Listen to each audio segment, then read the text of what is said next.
शुरू करते हैं हम लोग अपना चैप्टर ह्यूमन रिप्रोडक्शंस का वीडियो 3। इसमें हम लोग पढ़ेंगे टोटली सिर्फ और सिर्फ स्पर्म के बारे में। ठीक है, तो ये है स्पर्म का स्ट्रक्चर।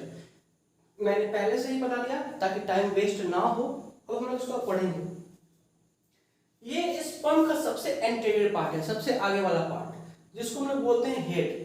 बीच में नेक पार्ट है, उसके नीचे मिडिल पार्ट और सबसे नीचे को टेल बोलते हैं। ठीक है, इसमें क्या क्या पाए जाते हैं, कैसे पाए जाते हैं, सॉरी क्यों पाए जाते हैं वो देखते हैं। सबसे ऊपर जो ये घिरा हुआ आपको दिख रहा है हेड, ये प्लाज्मा मेम्ब्रेन से बना होता है। ठीक है, हम लोग सेल में पढ़े थे प्लाज्मा मेम्ब्रेन, जिसमें लिपिड बाइलेयर में होता है, 2 लेयर में होता है। तो इसमें same to same plasma membrane में लिपिड बाइलेयर में पाए जाते हैं। उसके बीच में यहाँ आप देख रहे होंगे एक्रोसोम। एक्रोसोम क्या है? एक्रोसोम अपने में एंजाइम रखता है। जब फर्टिलाइजेशन के समय स्पर्म एग के पास पहुंचता है, मान लेते हैं ये एग है, ठीक है, और ये स्पर्म है, तो ये जब पहुंचता है इस एग के पास, तो एक ही स्पर्म एक एग में एक ही बार इंटर हो सकता है ना। तो वो इंटर कैसे होता है? तो क्या होता है, एक्रोसोम अपने हेड पे एंजाइम रखा रहता है। ठीक है, कौन सा एंजाइम? हाइड्रोलाइटिक एंजाइम, प्रोटीओलिटिक एंजाइम और एक्रोसिन। ठीक है, ये क्या करता है, यहाँ से सिक्रेशन करता है उस टाइम में। इससे क्या होता है, एक का वाल खुल जाता है दरवाजा, और उसमें स्पर्म अंदर जा पाता है। ठीक है, ये मॉडिफाइड गोल्जी एपैरेटस है। गोल्जी एपैरेटस का काम क्या था? स्टोर करने का। ठीक है, तो यहाँ भी ये स्टोर करके रखता है एंजाइम्स को। उसके जस्ट नीचे आते हैं तो ये है हमारा पूरा न्यूक्लियस। जितना भी जेनेटिक मटेरियल्स है वो पाए जाएंगे इसी में। ठीक है, और किस नेचर का होगा? ये हैप्लॉइड नेचर का होगा। मतलब कि नंबर ऑफ क्रोमोसोम्स कितने होंगे टोटल? 23। मींस 22 प्लस एक्स या फिर 22 प्लस वाई। ठीक है, उसके नीचे बढ़ेंगे तो ये प्रोक्सिमल पार्ट है। ठीक है, हालांकि ये है सेंट्रॉइड। ठीक है, तो जो न्यूक्लियस के पास में पाया जाता है उसको बोलते हैं प्रोक्सिमल सेंट्रॉइड। ये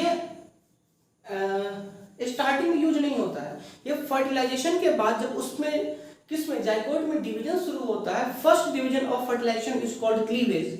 तो क्लीवेज जब शुरू होता है तो उस टाइम में ये एक्टिव होता है, उस समय ये काम करता है।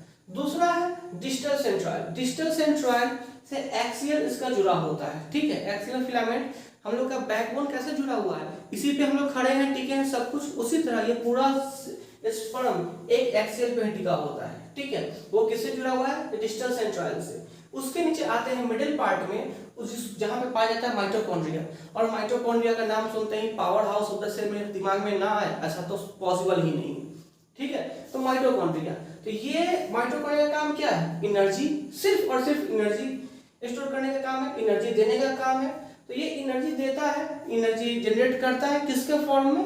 फ्रुक्टोज के फॉर्म में। ठीक है, और लगभग इसी तरह देख रहे होंगे आप किस तरीके से हर एक माइटोकॉन्ड्रिया आपस में जुड़ा हुआ है। तो लगभग 30 से 35 30 to 35 माइटोकॉन्ड्रिया अरेंज होता है इसी स्पाइरली, इसी तरह अरेंज होता है, जिसको हम लोग बोलते हैं नेवर्ड कर्व।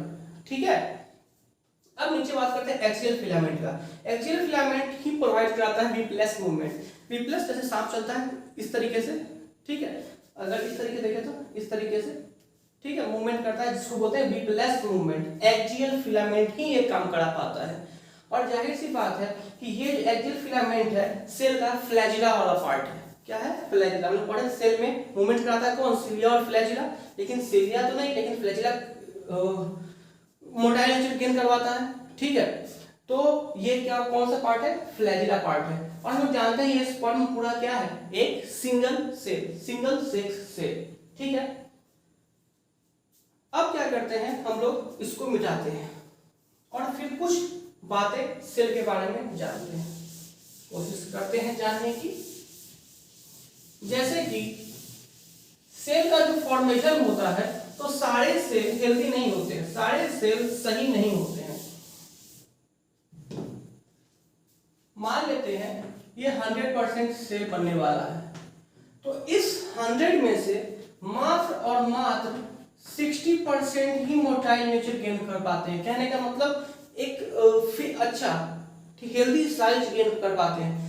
हेल्दी स्वस्थ सिर्फ और सिर्फ 60% होते हैं, 40% नहीं होते हैं।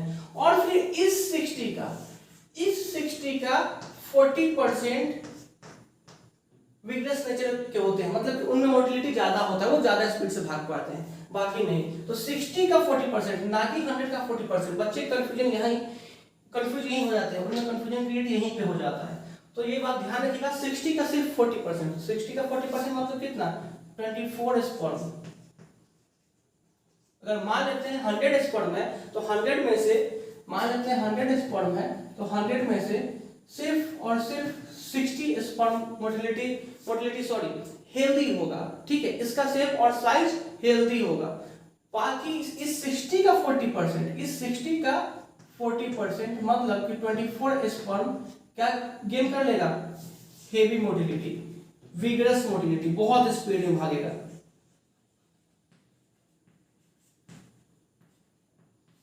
आपने 3 इडियट मूवी देखा होगा, उसमें ये डायलॉग है कि लाखों से रेस लगाने के बाद मैं फर्स्ट आया, ऐसा कुछ।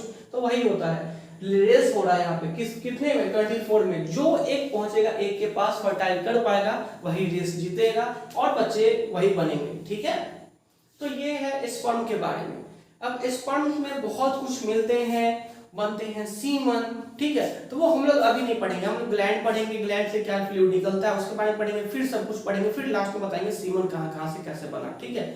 तो अब एक और बात बता दें कि एक बार में एक इजैकुलेशन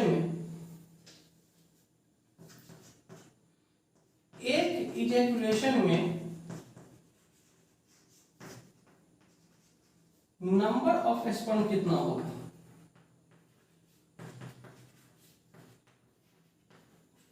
लगभग 300 मिलियन।